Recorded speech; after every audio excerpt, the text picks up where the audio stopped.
Hi, this is Deban and welcome to Nature and Nurture. Nature and Nurture from today is walking in a new direction. Actually, we are expanding our discussion with new relevant topics. I'm really sorry that we have missed these discussions earlier.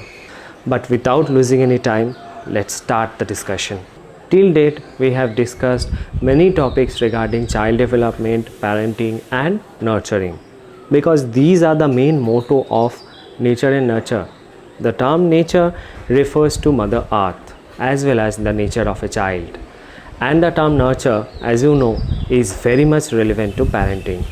The main truth behind the existence of nature and nurture is that every child by birth is equal. But it is we, the caregivers, the parents, and our vision that makes them different.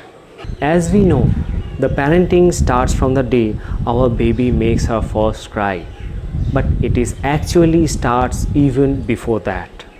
From the very day you make your family planning, the parenting starts.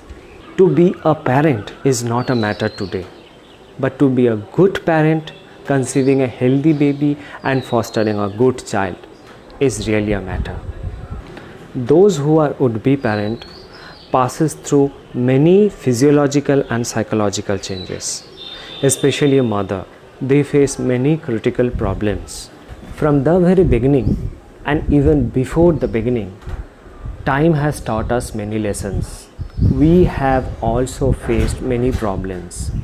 If our experience and knowledge can ease you up and can make your parenting journey smoother, then it would be a success of nature and nurture. At the end, you may have a question that being a father, I may not be able to cover all the topics of discussion. Actually, we are used to with the advertisement of insurance where our fathers are ideal. And for representing care, we prefer mother. Let's break those stereotypes.